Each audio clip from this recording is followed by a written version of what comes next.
En pénétrant dans le tipi, elle chanta. Avec un souffle visible, je marche. J'envoie une voix tandis que je marche. D'une manière sacrée, je marche. En laissant des traces visibles, je marche. D'une manière sacrée, je marche.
On a raconté bien souvent que nous vivons une époque de prophéties et de miracles.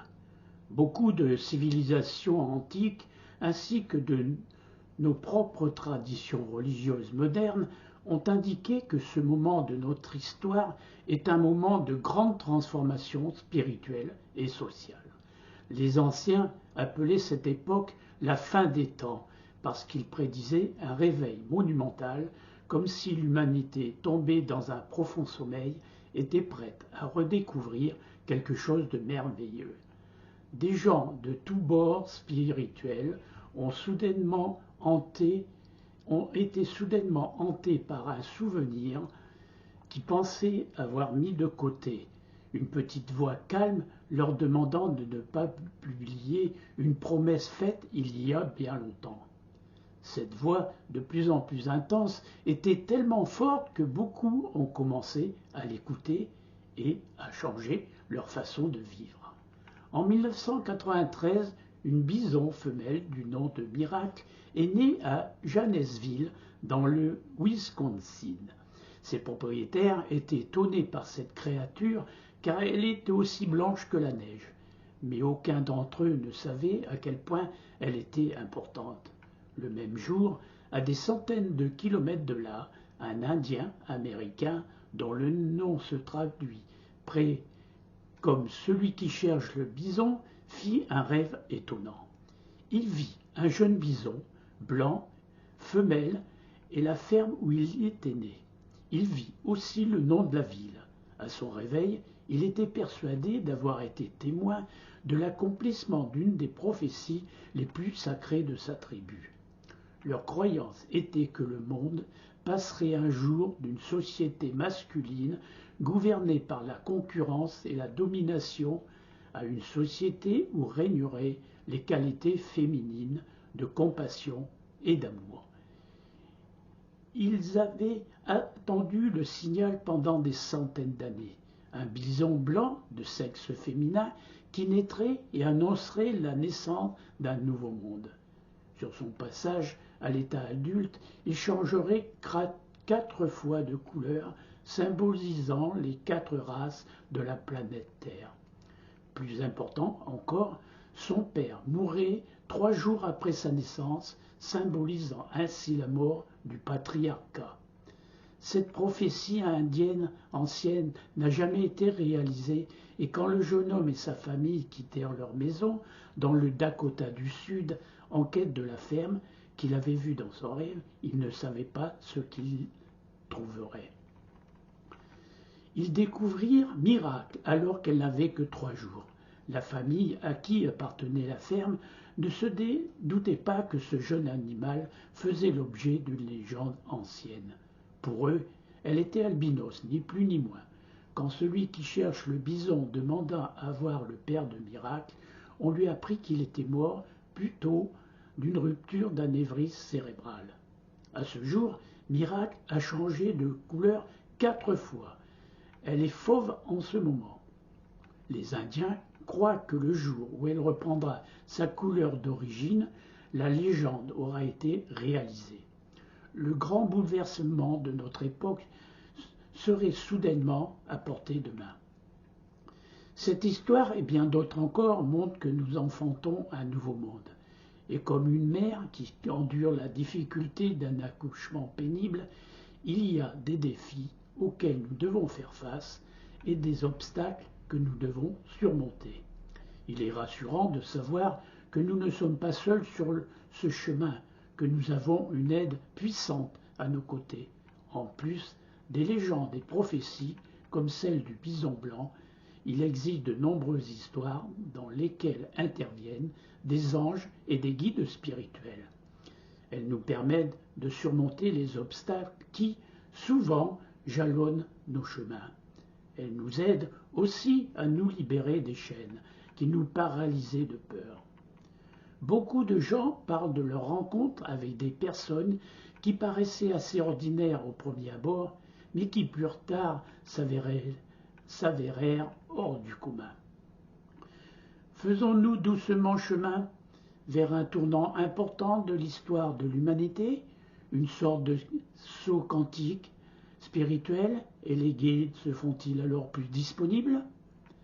Ces dernières années, des douzaines de livres ont rapporté de remarquables rencontres directes avec des anges et des êtres célestes. Dans certains cas, ces expériences sont allées au-delà du léger voile qui sépare ce monde du suivant, amenant des gens ordinaires face à face avec des guides surnaturels, les conduisant au-delà des comportements destructeurs qui ont enchaîné leur vie dans la peur. Ces histoires deviennent plus fréquentes, comme si les portes du paradis avaient été ouvertes et que nous soyons baignés de lumière céleste. Presque toutes les religions admettent l'existence des anges et le rôle qu'ils jouent pour nous aider à transcender les ténèbres qui ont tellement dominé notre monde. C'est un signe du temps qui nous rappelle encore que nous vivons un des moments les plus passionnants de l'histoire humaine. Les anges sont partout et ils sont là pour nous guider vers la lumière.